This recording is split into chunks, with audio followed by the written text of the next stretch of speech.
Good morning class. स्वागत है आपका डे 1 की क्लास में। डे 1 की क्लास में आज हमारा डे 1 है जिसमें सॉइल मैकेनिक्स का बैच है। इससे पहले आपको आरसीसी की क्लास मिल गई होगी। डे 1 में हम पहले क्विक रिवीजन करेंगे with in 15 minute chapter first origin of soil का, कि ओरिजिन ऑफ सॉइल को आप पढ़ते समय पढ़ तो लिया हमने, मान के चलते हैं आपको आता है। थोड़ा फास्ट बोलूंगा कि ओरिजिन ऑफ सॉइल से रिलेटेड आपको क्या पता होना चाहिए, ठीक है। तो अगर हम बात करें तो ओरिजिन ऑफ सॉइल में हमको क्या पता होना चाहिए। सबसे पहले कि सॉइल बनती कैसे, सबको पता है सॉइल के माई बाप कौन है, चट्टान, ठीक है। रॉक्स के टूटने से बनती है। टूटना क्या होता है, डिसइंटीग्रेशन। डिसइंटीग्रेशन दो तरीके का होता है। चट्टान जब टूटती है, टूटकर डिसइंटीग्रेशन होता है, फिर उसका क्या होता है, ट्रांसपोर्टेशन होता है। ट्रांसपोर्ट होकर वो कहीं ना कहीं डिपोजिट हो जाती है, डिपोजिशन होता है। और डिपोजिशन होने के बाद हजारों करोड़ों साल तक वो बार बार वातावरण और तापमान में हाई प्रेशर टेम्परेचर पर दोबारा किसका रूप ले लेती है, चट्टान का रूप ले लेती है। इसको क्या बोलते हैं हमारे पास, सॉइल साइकिल। तो एक क्वेश्चन बहुत इंपॉर्टेंट होता है कि सॉइल साइकिल का पहला क्या पार्ट होता है। तो क्या होता है, disintegration, then transportation, then deposition और देन दोबारा फॉर्मेशन ऑफ रॉक। इसमें स्टर्टिफिकेशन वगैरह होता है। इस तरीके से लेयर में ये जमती रहती है डिपोजिशन के बाद, ठीक है। दूसरा डिसइंटीग्रेशन भी दो प्रकार का होता है। कौन कौन सा, एक होता है कौन सा, फिजिकल डिसइंटीग्रेशन, और एक होता है केमिकल। यानी कोई चीज या तो तोड़ तोड़ के तोड़ दो या केमिकल से गला गला के तोड़ दो। तो दो तरह के डिसइंटीग्रेशन होते हैं, एक तो फिजिकल और एक केमिकल। मुद्दे की चीज क्या है, आपको ये पता होना चाहिए कि फिजिकल डिसइंटीग्रेशन अगर हो रहा है तो उसमें जो मिट्टी बनेगी वो कौन सी बनेगी, cohesion less soil. Cohesion less soil, अब आपने सॉइल थोड़ी बहुत भी पढ़ी है तो सबको पता है दो तरह की होती है। कौन कौन सी, एक तो ग्रेवल और एक कौन सी होती है हमारे पास, सैंड। और यदि कौन सा डिसइंटीग्रेशन हुआ है चट्टान का, कौन सा हुआ है, फिजिकल नहीं केमिकल। अगर केमिकल डिसइंटीग्रेशन हुआ है तो हमारे पास मिट्टी कौन सी बनेगी, चिकनी मिट्टी बनेगी, जिसको हम कौन सा बोलते हैं, कोहेजिव सॉइल। कोहेजिव सॉइल में हमारे पास क्या होती है, मेनली तो होती है क्ले और प्लास्टिक सिल्ट। सिल्ट में दो प्रकार हैं, एक तो प्लास्टिक सिल्ट होती है और एक नॉन प्लास्टिक सिल्ट है। तो कुल मिला के हम ऐसे मोटा मोटा ऐसे याद करेंगे, केमिकली अगर मिट्टी चट्टान टूटी तो कोहेजिव सॉइल बनेगी, चिकनी मिट्टी बनेगी जिसमें क्ले और सिल्ट है। और फिजिकली टूटी तो कौन सी बनेगी, ग्रेवल और सैंड बनेगी। दूसरा, डिसइंटीग्रेशन पढ़ने के बाद और भी बहुत चीजें डिस्कस करेंगे, परंतु बाकी का है ट्रांसपोर्टेशन। और सारे सबसे ज्यादा क्वेश्चन हमारे पास क्या है, ट्रांसपोर्टेशन से ही आते हैं कि कौन कौन सी एजेंसी ट्रांसपोर्ट करती हैं और उनको किस नाम से जाना जाता है मिट्टी में, ठीक है। तो यहां पर भी अपने पास एक कहानी ये है कि मैं आपको कहानी क्या है कि ट्रांसपोर्टेशन की अगर बात करें, ट्रांसपोर्टेशन की अगर मैं बात करूं तो यदि किसी मिट्टी को टूटने के बाद वो चट्टान पर ही पड़ी रह गई तो उसको तो क्या बोलते हैं, यानी वहीं पर ही जमी रह गई।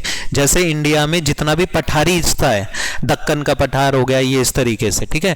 प्लेट्यू वाला हिस्सा है उसको हम कौन सी बोलते हैं, रेसिडुअल सॉइल बोलते हैं, रेसिडुअल सॉइल बोलते हैं। और दूसरा हमारे पास कौन सी होती है, ट्रांसपोर्टेड सॉइल, ट्रांसपोर्टेड सॉइल, ठीक है। अब ट्रांसपोर्टेड सॉइल में भी अगर हम बात करें, ट्रांसपोर्टेड सॉइल में भी बात करें तो अब हमारे पास किस किस ट्रांसपोर्टिंग एजेंसी है, जिसमें सबसे पहला कौन सा होगा, एल्यूवल सॉइल, एल्यूवल सॉइल, ठीक है। दूसरा हमारे पास कौन सा होता है, इयोलाइन सॉइल, इयोलाइन सॉइल, ठीक है। तीसरा हमारे पास कौन सा होता है, लैकेस्ट्राइन सॉइल। अब मैं यहाँ पर लिखने पर आपका टाइम वेस्ट नहीं कर रहा, लिखने पर टाइम वेस्ट नहीं कर रहा, ये सब चीजें मैंने यहाँ पर बनी हुई है। तो ये पीडीएफ आपको डायरेक्ट मिल जाएगी फ्लो चार्ट वाली, ठीक है, फ्लो चार्ट वाली मिल जाएगी। तो एल्यूवल सॉइल से रिलेटेड क्या पता होना चाहिए, बहता हुआ पानी नदी या स्ट्रीम के कारण होती है, ये वेल ग्रेडेड होती है। ये कैसी होती है, वेल ग्रेडेड। अब यहाँ पर एक चीज है क्या कि हमारे पास जो लैकेस्ट्राइन सॉइल है, लैकेस्ट्राइन सॉइल है तालाब में, तो तालाब क्या होता है, कहीं ना कहीं वैली वाला हिस्सा होता है चारों तरफ पहाड़ पे। तो जब पहाड़ पर वैली वाला हिस्सा होता है तो समर्स में ज्यादा गदला पानी आता है बहकर झरनों में, तो क्या जमती है हमारे पास, सिल्ट। देन फिर क्या जमेगी, क्ले, फिर क्या जमेगी, सिल्ट, फिर क्या जमेगी, क्ले, फिर क्या जमेगी, सिल्ट और क्ले।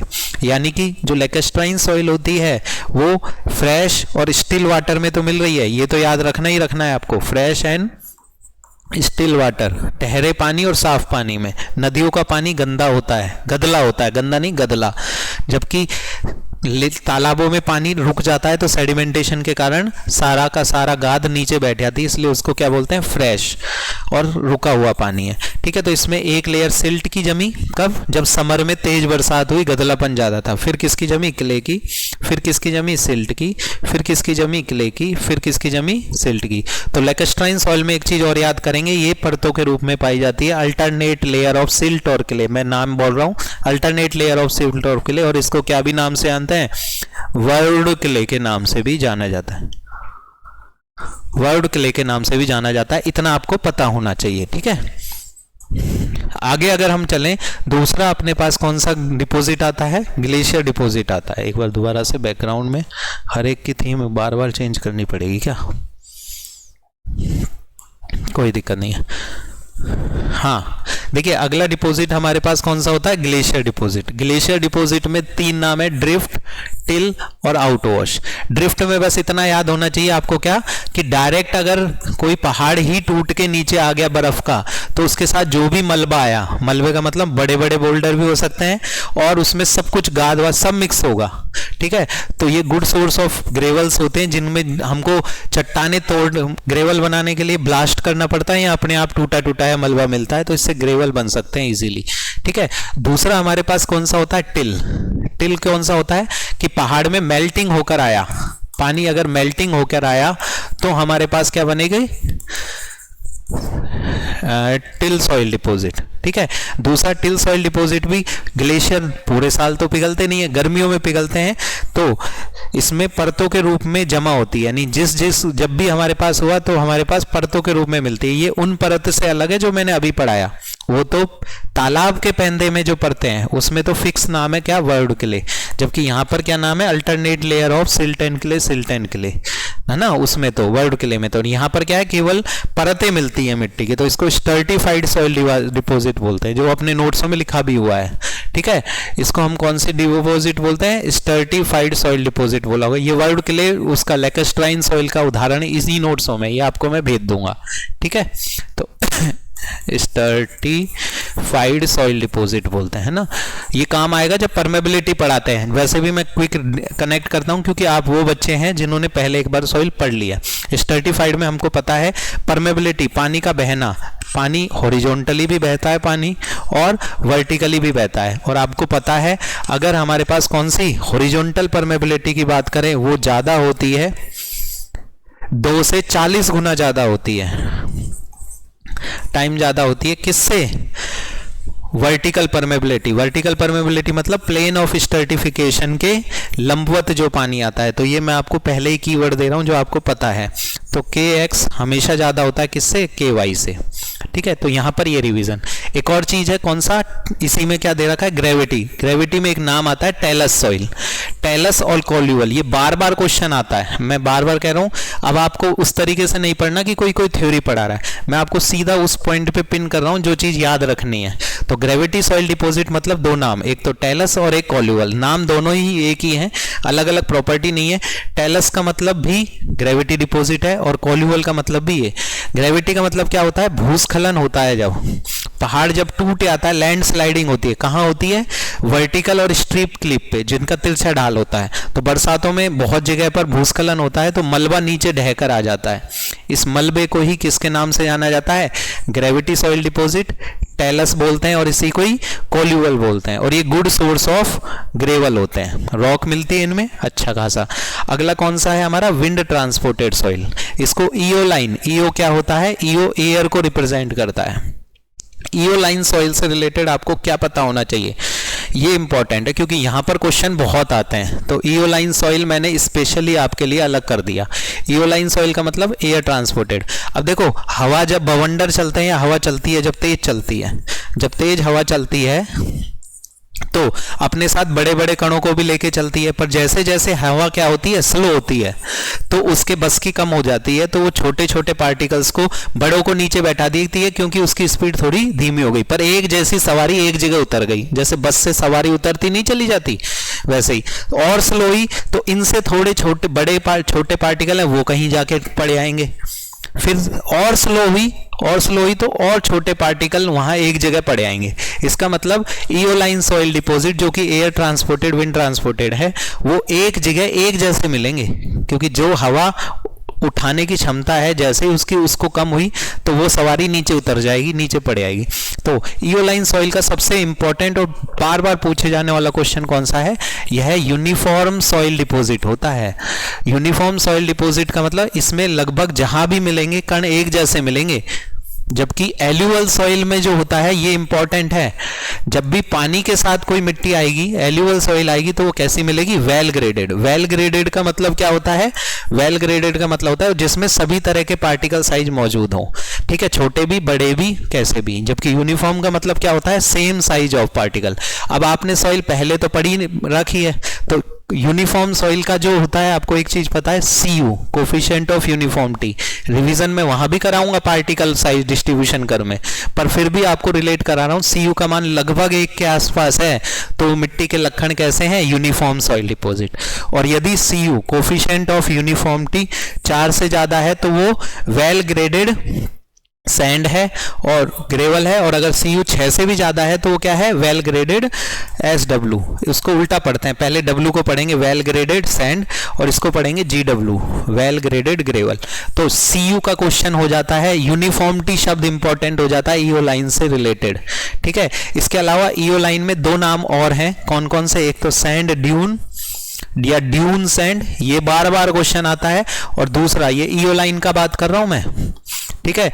और दूसरा हमारे पास क्या होता है? लोएस सॉइल, लूज सॉइल नहीं बोला, लोएस सॉइल, ठीक है। वापस से अगर मैं आऊं तो ये रहा, देखो यहां लिखा हुआ है नोट्सों में, जो आपको PDF मिलेगी ऐप में, लोएस सॉइल। तो ये इंपॉर्टेंट है क्या कि लोएस सॉइल जो होती है वो बेसिकली कैसी होती है? सिल्ट डिपॉजिट होती है, भूड़ा मिट्टी होती है, भूड़ा मिट्टी होती है, भूड़, ठीक है। सिल्ट कंटेंट बहुत इंपॉर्टेंट हो जाता है। जब बजरी हम खरीदते हैं यानी सैंड खरीदते हैं तो उसमें 4 से 7% सिल्ट होनी चाहिए, उससे ज्यादा ना हो, ठीक है।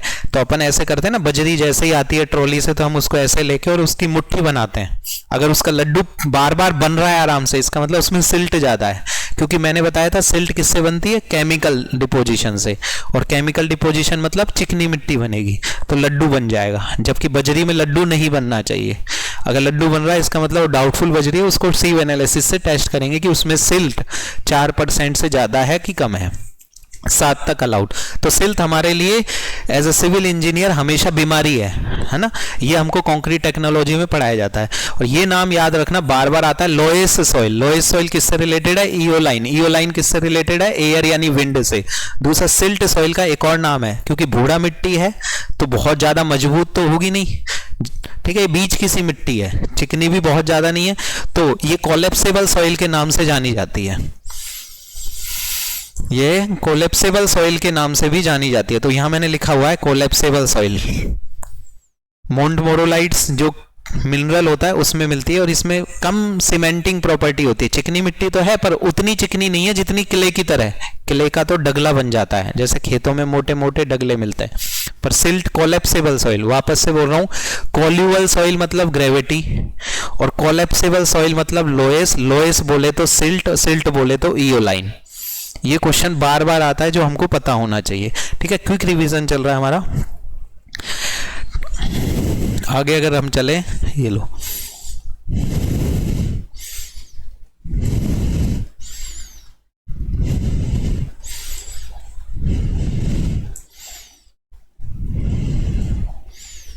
सीधा हो जा।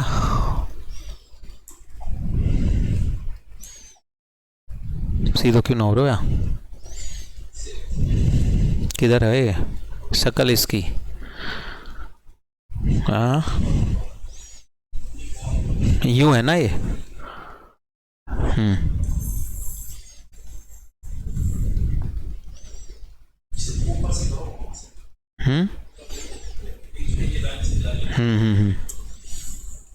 या अबे तूने घुमा लिया, ये ले, कहाँ गया?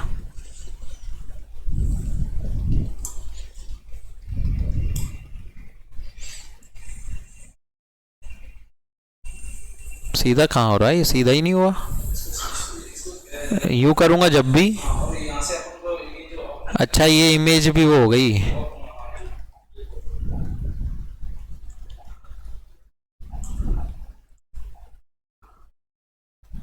कमाल है।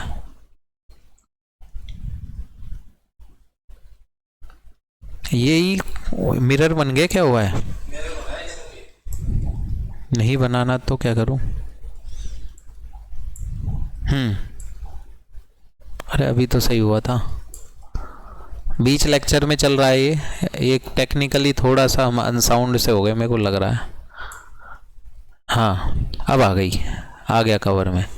ठीक है, कई बार होता है नखरे ज़्यादा दिखाता है कोई। ठीक है, तो हमारा क्या चल रहा था रिवीजन में? हमारे ईओ लाइन हो गया। देखो मैंने ये क्वेश्चन भी नोट्स में डाल रखा है बार बार। कोल्यूवल सॉइल का मतलब टेलस, टेलस मतलब ग्रेविटी। ठीक है, इसके अलावा हमारे पास एक चीज और है। जब हम बात करते हैं केमिकली डिसइंटीग्रेटेड सॉइल तो 3 नाम आते हैं। क्या? एक तो नाम आता है हमारे पास कौन सा? 2 नाम आते हैं हमारा। एक तो आता है black cotton soil,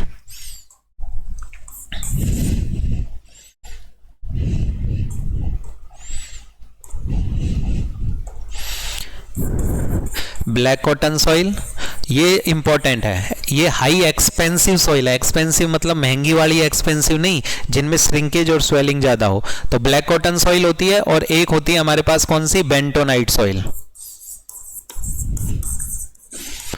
bentonite soil, ये 2 ऐसी मिट्टी हैं जिनमें क्या होता है? मोंट मोरोलाइट क्ले मिनरल होता है। क्ले मिनरलॉजी में बताऊंगा क्या होता है ये। मोंट मोरिलो नाइट क्ले मिनरल होता है, ये याद रखना। इसमें बहुत ज़्यादा हाई श्रिंकेज और स्वेलिंग होती है, बस इतना याद रखेंगे आप, हाई श्रिंकेज एंड स्वेलिंग। ठीक है, ये जब पानी मिलता है तो बहुत ज़्यादा पानी को अपने अंदर अवशोषित करके पकड़ लेती हैं, जिससे फूल जाती हैं। और जो हमारे पास जब सूखने की बारी आती है धूप में, तो इनका पानी निकल जाता है और इनमें बड़ी बड़ी दरारें पड़ जाती हैं। तो हाई श्रिंकेज और स्वेलिंग, और ये मोटू भाई की वजह से होता है। मोंट मोरोलाइट क्ले मिनरल क्या होता है बाद में, पर क्योंकि हम ओरिजिन ऑफ सॉइल की बात कर रहे हैं तो ये बेंटोनाइट है। एक और है, बेंटोनाइट को हम कौन सी? वॉल्केनिक ऐश के नाम से भी जानते हैं। किसके नाम से जानते हैं? Volcanic ash. ये भी एक इंपॉर्टेंट क्वेश्चन है ना। ठीक है, तो एक चीज ये याद रखेंगे, बाकी तो कोई नहीं। कोहेजन लेस सॉइल जिसमें दाने दाने अलग होते हैं, जिसमें ग्रेवल और सैंड है।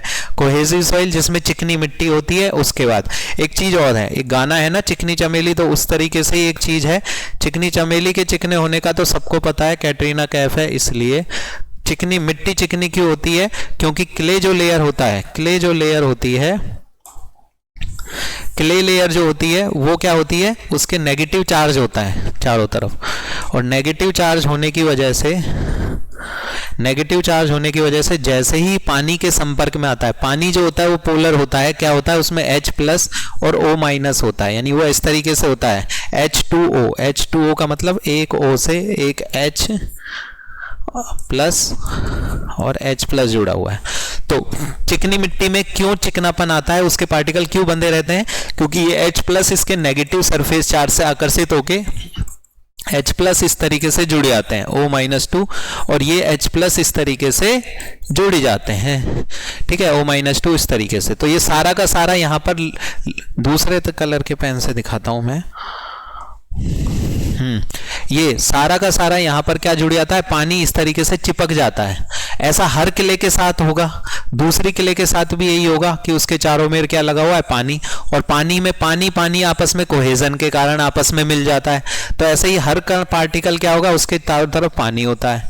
तो पानी जब होता है और हर किले के चारों तरफ जब पानी होता है तो चिपक जाता है, तो ये मिट्टी ऐसे लगती है चिकनी मिट्टी है, कोहेसिव सॉइल। ठीक है, इसके अलावा तो इसमें और क्या नोट्स थे? बाकी तो ये है ही है। एक इस तरीके से अब ट्रांसपोर्टेशन में ये आ जाता है कि कौन किससे मैच होगा। लेकेस्ट्राइन सॉइल आप बता सकते हो, लाइन। इस तरह के क्वेश्चन बहुत सारे पूछे जाते हैं। ठीक है, अगर आगे चलें हम,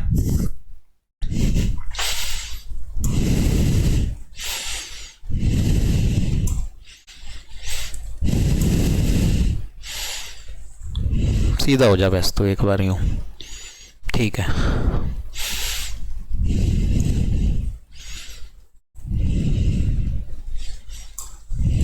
ऐसे नहीं, ऐसे आएगा कवर में। ठीक है, तो इस तरह के क्वेश्चन आते हैं। आगे देखें, इसी में रिवीजन की अगर मैं बात करूं, हर एक में थीम बार बार चेंज करनी पड़ रही है गुरु। इसका मतलब अभी थोड़ा और प्रैक्टिस की जरूरत है, इस बोर्ड पे परेशान करेगा अभी। ठीक है, दोबारा ये कैसे, देखो अगला क्वेश्चन मैंने नोट्सों में दे रखा है, ये कुछ बेसिक क्वेश्चन है, ये तो पता ही होनी चाहिए। लोएस्ट सॉइल बताओ खुद से, मैंने कहा सिल्ट डिपॉजिट है, ये लाइन होता है। पीट सॉइल, हाँ एक और चीज ये आ गया तो यही दिखा देता हूं। ऑर्गेनिक सॉइल, ये इंपॉर्टेंट है। ऑर्गेनिक सॉइल जो होती है वो क्या होती है, जिनमें जीवाश्म पाए जाते हैं। तो मान लीजिए ये सॉलिड पार्टिकल है जो चट्टान के टूटे हिस्से हैं, जो कि किससे टूटे हैं, या तो केमिकल कारण टूटे हैं या फिजिकल कारण टूटे हैं, और उनके बीच बीच में ये क्या है, ऑर्गेनिक मैटर पड़े हुए हैं। अब ऑर्गेनिक मैटर तो समय के साथ डिकम्पोज हो जाते हैं, तो कंपोज हो जाते हैं, तो ये पीला पीले यानी केवल सॉलिड बच जाएंगे, और उनके बीच में जो पहले ऑर्गेनिक मैटर जमा हुए थे वहां पर रिक्तियां बची रह जाएंगी। इसलिए ये कैसे नेचर की होती है, मैं क्या डिस्कस कर रहा हूं, ऑर्गेनिक सॉइल की पूरी जन्म कुंडली, क्या कि ये हल्की मिट्टी होती है, लाइट वेटेड होती हैं नॉर्मल सॉइल से, लाइट वेट होती है। क्यों होती है लाइट वेट, क्योंकि नॉर्मल सॉइल की स्पेसिफिक ग्रेविटी होती है 2.65 से लेके 2.67 होती है, या 2.67 या 70 तक जाती है, जबकि इनकी स्पेसिफिक ग्रेविटी होती है वो 2 से कम होती है। इनकी स्पेसिफिक ग्रेविटी 2 से कम होती है, यानी ये मिट्टियां हल्की होती हैं। क्यों होती हैं, क्योंकि समय के साथ ऑर्गेनिक मैटर तो गायब हो जाते हैं, डिकम्पोज हो जाते हैं वातावरण में, और उनकी जगह खाली रह जाती है, यानी कौन से नेचर की हो जाती है, स्पॉन्जी नेचर की हो जाती है। इसके अलावा 4 नाम आते हैं। सबसे ज्यादा जो ऑर्गेनिक सॉइल होती है वो पीट, एक होता है मर्ल, मर्ल होता है मरीन जो कि समंदरों में पाई जाती है, दूसरा होता है हमारे पास पीट, मट, मक, है ना, पीट, मर्ल, मक और ह्यूमस। ये हमारे पास 4 तरह की मिट्टियां हैं जो ऑर्गेनिक सॉइल के नाम से आती हैं। एक्सपेंसिव सॉइल जब पूछे, यानी कि अत्यधिक स्वेलिंग श्रिंकेज वाली, 2 नाम है, बेंटोनाइट क्ले और black cotton soil. Organic soil पूछे तो सबसे पहले दिमाग में घंटी बजे, ये तो लाइट वेट होती है, इनकी स्पेसिफिक ग्रेविटी नॉर्मल से कम होती है, जी का मान 2 से कम होता है, स्पॉन्जी नेचर की होती है। नाम पूछे तो ये नाम है। मर्ल सॉइल डिपॉजिट सी वाटर में मिलती है, मरीन सॉइल होती है जो, ठीक है। पीट, मक मिट्टी क्या होती है ये समझो। मक क्या होती है, जैसे नालियों में जो कीचड़ जमा नहीं होता, नालियां साफ करने वाले आते होंगे नगर परिषद वाले, तो कीचड़ जो बाहर निकाल के काला काला सा गारा सा रख देते हैं, वो मक है। उसमें ऑर्गेनिक मैटर भी मिले हुए हैं और वो भी मिले हुए हैं, ठीक है। तो वो हमारे पास कौन सी मिट्टी है, मक है। ह्यूमस सॉइल कौन सी होती है, जब आपने देखा होगा नदियों में बाढ़ आ जाती है तो बाढ़ का पानी जब नीचे हो जाता है तो गारा सा बन जाता है, कीचड़ सा, वो नालों का कीचड़ नहीं होता पर वैसा कुछ बन जाता है, तो वो होती है ह्यूमस हो गई। और पीट हाईली ऑर्गेनिक सॉइल है, ठीक है। तो ये कुछ चीजें हैं जो आपको यहां से पता होनी चाहिए। कोलैप्सिबल सॉइल याद करो क्या बताया था, कोलैप्सिबल सॉइल थी लोएस्ट सॉइल जो कि सिल्ट होती है, ठीक है। इसके अलावा बाकी कुछ भी नहीं है। लैटेराइट सॉइल, हाँ एक नाम और अपना इंपॉर्टेंट है, ये कई बार क्वेश्चन आता है, लैटेराइट सॉइल। मैं वहां पे बताना भूल गया कि भैया चट्टान से जब मिट्टी टूटी, टूटकर उसको कोई नहीं लेके गया, मतलब वो चट्टान पर ही रह गई, तो कौन सी सॉइल होती है, रेसिडुअल सॉइल। और रेसिडुअल सॉइल जो होती है, रेसिडुअल सॉइल जो होती है उसमें क्या मिलता है, उसी को लैटेराइट सॉइल बोलते हैं। हम देसी भाषा में जब रोड डलता है तो उसमें ग्रेवल रोड डलता है, जब मोरम सॉइल होती है। तो लैटेराइट सॉइल का लाल कलर होता है क्योंकि इसमें आयरन ऑक्साइड होता है, ये नाम याद रखना। वैसे ईंट का कलर भी लाल क्यों होता है, आयरन की वजह से। और इसमें एल्यूमिना होती है, एल्यूमिना और होती है, एल्यूमिनियम ऑक्साइड और होता है, उसकी वजह से ये चिकनी होती है, कोहेसिव नेचर की होती है। चिकनीपन किससे आता है, ईंट में भी यही है। ईंट जो हमारी स्टैंडर्ड साइज की ईंट है, ठीक है, तो स्टैंडर्ड साइज की ईंट किसी भी रूप में क्यों ढल जाती है, क्योंकि एल्यूमिना उसको प्लास्टिसिटी प्रदान करता है। प्लास्टिसिटी मतलब कोहेसिव सॉइल। और लाल होता है क्यों, आयरन ऑक्साइड। लैटेराइट सॉइल किसका एग्जाम्पल है, रेसिडुअल सॉइल। रेसिडुअल सॉइल क्या होती है, जो चट्टान से टूट तो गई पर वहीं पड़ी रह गई, ट्रांसपोर्टेशन नहीं हुआ। लेकेस्ट्र ऑयल का सबसे ज्यादा अच्छा उदाहरण कौन सा होता है, मोरम सॉइल। मोरम सॉइल, मोरम मिट्टी जो होती है उसमें क्या होता है, मोरम सॉइल हम ग्रेवल रोड, जैसे ही ये सॉइल की लेयर है, सॉइल सब ग्रेड, सॉइल सब ग्रेड, ठीक है, उसके ऊपर जो ग्रेवल लेयर जिसको जीएसबी भी बोलते हैं, ठीक है, जीएसबी लेयर जो बोलते हैं, ग्रेन्युलर सब बेस कोर्स, ठीक है, चाहे डांबर की सड़क हो चाहे सीसी की सड़क हो, अगर कच्ची मिट्टी है तो उसके ऊपर जीएसबी लगाना पड़ता है। अगर पक्की मिट्टी है तो जीएसबी नहीं लगाते, सीधा सीसी रोड डाल देते हैं, ठीक है। दोबारा आ जाओ, मोरम सॉइल में क्या होता है, 40 mm की ग्रेवल गिट्टी यूज होती है। ग्रेवल कंक्रीटिंग में मिनिमम ग्रेड कितना होता है हमारे पास, 20 mm। जबकि मोटे ग्रेवल जो होते हैं वो हमारे पास 0.25 इंची की ये होते हैं। ठीक है, तो 40 mm का तो ग्रेवल यूज होता है, और क्या यूज और होता है उसमें साथ में उसमें चिकनी मिट्टी रेड क्ले यूज होती है, रेड क्ले यूज होती है, लाल मिट्टी। ठीक है, तो लेटेराइट सॉइल बेसिकली क्या है, लेटेराइट सॉइल रेड क्ले है जिसका लाल रंग किसकी वजह से आ रहा है, बार बार नाम बोल रहा हूं, आयरन ऑक्साइड, और उसमें चिकनापन किसकी वजह से आ रहा है, एल्यूमिना के कारण आ रहा है। ठीक है, तो ये नाम और है। तो यहां देखो छोटा सा नोट्स में लिखा हुआ, मोरम सॉइल किसकी होती है, रेड क्ले के साथ मिक्स होती है। एक और नाम है जो इंपॉर्टेंट, वर्ड क्ले मैंने बता ही दिया। लैकेस्ट्राइन सॉइल में silt clay, silt clay, silt कब आएगी, ज्यादा बरसात होगी गर्मी के दिनों में, क्ले कब आएगी, कम बरसात में यानी विंटर सीजन में। एक और नाम आ रहा है लोम। लोम क्या होती है, लोम जो मिट्टी होती है, ये भी एक इंपॉर्टेंट चीज है जो आपको आनी चाहिए। ये यहां गया है ना, लोम। लोम जो सॉइल होती है, लोम सॉइल होती है, उसमें क्या होता है, उसमें sand plus silt plus clay का मिश्रण होती है, उसमें ग्रेवल नहीं होती।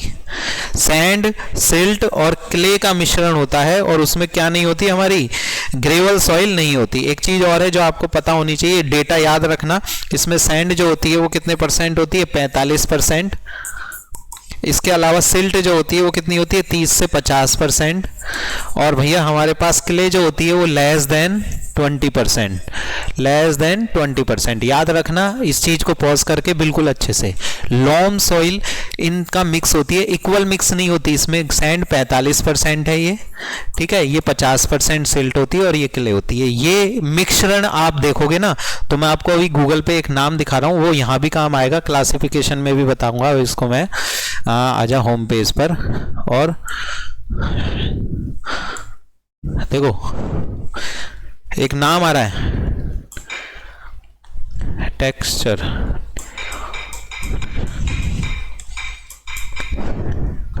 Texture classification.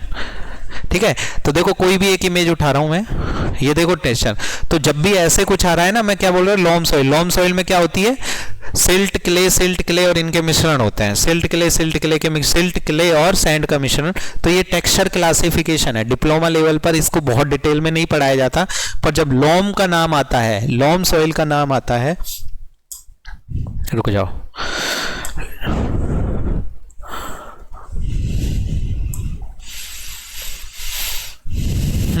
जब लोम सॉइल का नाम आता है, अबे आ जा,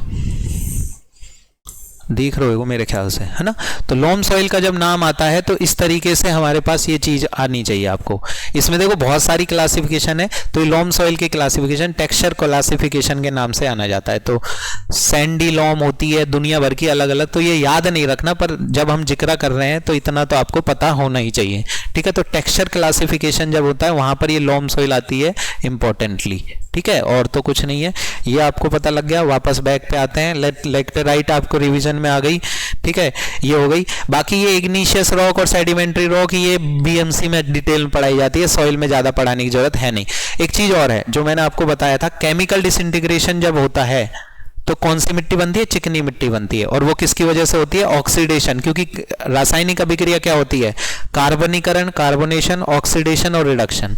ठीक है, तो कार्बोनेशन जो होता है उसमें क्या बनता है, CaCO3 और MgCO3। देखो मैं आपको एक दिखाता हूं, हल्का सा वापस से गूगल पे चलते हैं। कार्बोनेशन, वैसे तो रिवीजन कर रहे हैं तो इतना ज्यादा अपन कर नहीं सकते इसमें, पर एक अब खोल ही लिया तो देख ही लेते हैं।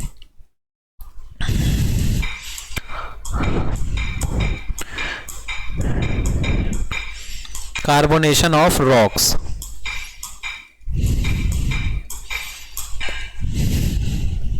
ठीक है। तो इस तरह की अगर कहीं चट्टानें मिल रही हैं, जैसे मान लो ये है, अब खुल जा इमेज खोल, इस तरह की अगर चट्टान मिल रही है, रुक जाओ, कहीं पर भी ये देखो ऐसे,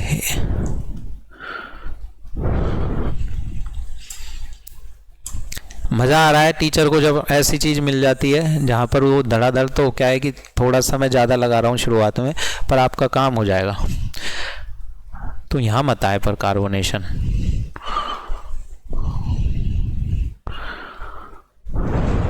यहाँ मत आए, चलो आ गया तो आ गया, आ गया तो आ गया, दोबारा से नेक्स्ट पेज कर देता हूँ और यहाँ के बाद ऐड कर लेते हैं, है ना। यहाँ ऐड कर लेता हूँ इसको, वापस से अपने उसी पे जाता हूँ और यहाँ से मैं इसको कॉपी कर लेता हूँ। आ जा, ठीक है। क्योंकि केमिकल डिसइंटीग्रेशन का जिक्र हो ही गया, तो अगर इस तरह की चट्टानें हैं तो ये कार्बनीकरण के कारण हो रही है। कार्बनीकरण का मतलब जो पानी था उसके साथ घुल घुल कर CaCO3 और MgCO3 घुल कर चला गया और उनकी जगह खाली हो गई, ठीक है। तो इसको हम कार्बोनेशन और बोलते हैं। तो ये एक नॉर्मली हमारे नहीं पढ़ाया जाता, परंतु ये कार्बोनेशन किसका मैं क्यों पढ़ा रहा हूँ, क्योंकि रॉक दो तरीके से टूटती है, फिजिकल और केमिकल। खत्म कहानी, ये आपको पता होना चाहिए, बेस्ट और कुछ नहीं। तो केमिकल में कार्बोनेशन, ये केमिकल डिसइंटीग्रेशन के बारे में है ना, केमिकल डिसइंटीग्रेशन। ये थोड़ा जल्दबाजी में नोट्स बन रहे हैं ना, पर काम के नोट्स बन रहे हैं आपके, है ना। और इसके अलावा ऑक्सीडेशन, ऑक्सीडेशन ऑक्सीकरण के कारण जो बनती है, लेटेराइट सॉइल ऑक्सीडेशन से बनती है, जब भी तो उसमें आयरन ऑक्साइड होता है और उसका कलर आयरन ऑक्साइड की वजह से ही लाल होता है। लाल मिट्टी इंडिया में दूसरे नंबर पर सबसे ज्यादा पाई जाने वाली मिट्टी है, जलोढ़ मिट्टी एलुवियल सॉइल के बाद। पठारी क्षेत्र जो हमारे दक्कन के पठार हैं इधर की तरफ, है ना। और रिडक्शन, अपचयन, हिंदी में बोले तो ऑक्सीकरण, अपचयन और कार्बनीकरण, है ना। ये आपको आना चाहिए, रिवीजन चल रहा है भाई। तो ये हो गया, पूरा ही हो गया। एक चीज और है जो आपको पता होना चाहिए, जो अपने पास ये है, हाँ लास्ट एक और है साइज, ठीक है। तो ये भी जब इंट्रोडक्शन चैप्टर हो रहा है तो साइज ऑफ सॉइल्स, है ना। अब सॉइल के नाम पे आपको 4 नाम सुनाई देंगे, कौन कौन से, जो टीचर को एज इट इज याद रहता है और वो चाहता है कि आपको कम से कम ये तो पता हो। ग्रेवल, सैंड, सिल्ट और क्ले, ठीक है। सिल्ट और क्ले, अगर 2 माइक्रोमीटर से कम मिट्टी है साइज की, एक पार्टिकल साइज, तो क्ले कहलाएगा। 2 माइक्रोमीटर से लेके 75 माइक्रोमीटर तक है तो वो सिल्ट कहलाएगी। 75 माइक्रोमीटर से लेके अगर 4.75 mm का पार्टिकल साइज है तो वो सैंड कहलाएगी। और 4.75 से लेके 80 mm पार्टिकल साइज है तो वो ग्रेवल। इसके ऊपर बोल्डर और कोबल आते हैं, वो क्लासिफिकेशन करेंगे, पर बेसिक ओरिजिन ऑफ सॉइल में ये पता होना चाहिए। एक चीज और पता होनी चाहिए, क्या, जिसका साइज जितना बड़ा होगा उसका सरफेस एरिया उतना ही कम होगा, यानी मिनिमम सरफेस एरिया। इसका सतही क्षेत्रफल कम होता है और इसका सतही क्षेत्रफल सबसे ज्यादा होगा, मैक्सिमम सरफेस एरिया। क्यों, देखो अगर मान लो ये क्यूब है, मैं फटाक से एक एग्जांपल समझा रहा हूं, और ये क्यूब जो है ये कितने बाई कितने का है, 2 मीटर 2 मीटर, और इसकी सारी साइड 2 मीटर की है, तो इसका वॉल्यूम बताना कितना होगा। भुजा का क्यूब 2 मीटर का क्यूब मतलब 8 मीटर क्यूब। और इसका एरिया क्या होगा, एक सतह का एरिया कितना है, 2 गुणा 2, और ऐसी कितने सतहें होती हैं क्यूब में, 6, तो कितना हो गया 24 मीटर स्क्वायर। पर अगर इसको मैं काटता हूं, अब ये क्यूब को काट के छोटे छोटे क्यूब में तोड़ दिया, कितने में, 1 बाई 1 के क्यूब में तोड़ दिया, तो 2 मीटर को यूं काटा और यूं काट दिया, तो ये 1 1 1, तो अब कितना होगा वॉल्यूम वही रहेगा। ऐसे क्यूब कितने बनेंगे, 4 ऊपर बनेंगे 1 मीटर के और 4 नीचे बनेंगे, तो वॉल्यूम कितना होगा, 8 क्यूब बनेंगे। एक का वॉल्यूम होगा, भुजा का क्यूब मतलब 8 का क्यूब, तो ये कितना हो गया 8 मीटर क्यूब। यानी कि अगर बड़ा क्यूब था और उसको काट कर 8 हिस्सों में तोड़ दिया तो भी आयतन 8 मीटर क्यूब ही रहा, बड़े को छोटे में तोड़ दिया। पर इसका एरिया देखो, एरिया कितना हो गया, 1 का बता दो, 6 फलक होती है और 1 का कितना होगा, 1 बाई 1 का है, तो और ऐसे कितने क्यूब है, 8, छोटे छोटे 8 क्यूब बनेंगे। एक क्यूब का एरिया कितना होगा ये, तो यहां से कितना आ गया ये 48, पहले कितना था 24। इसका मतलब जैसे जैसे बड़ी चीज को काटकर छोटी चीजों में तोड़ोगे तो उसमें ज्यादा एरिया निकल जाएगा, इसलिए सतही क्षेत्रफल किसका ज्यादा होगा, बड़े कणों का एरिया कम होगा किसकी तुलना में, सेम आयतन की अगर क्ले है और सेम आयतन की ग्रेवल है तो ये है। तो ये क्वेश्चन इनका रिलेटेड हो रहा था सरफेस एरिया का। एक चीज और है, सिल्ट के सिंगल पार्टिकल को नग्न आंख से नहीं देख सकते। कहने का मतलब क्या है, 75 माइक्रोमीटर या उससे कम साइज को हम चश्मे या आंख से नहीं देख सकते, माइक्रोस्कोप पर या फिर वैसे देख पाओगे किसी ना किसी इंस्ट्रूमेंट की मदद से। तो इसको नेक्ड आइट से नहीं, सिल्ट को नेक्ड आइट से नहीं देख सकते। साहब हमको दिखती है बूढ़ा मिट्टी, अरे एक पार्टिकल की बात हो रही है, सिंगल पार्टिकल की, ठीक है। तो क्विक रिवीजन के तौर पर यही था जो ओरिजिन ऑफ सॉइल में आपको आना चाहिए था। ये स्लाइड की पीडीएफ आपको मिल जाएगी एज इट इज, है ना। धन्यवाद। ठीक है, अगले लेक्चर में इसी के सारे क्वेश्चन जो बेसिक क्वेश्चन है, हम रायता नहीं फैलाएंगे कि एक ही क्वेश्चन बार बार रिपीट कर रहे हैं, मैं सिलेक्शन किया हुआ है उसी हिसाब से ही पढ़ाएंगे। धन्यवाद।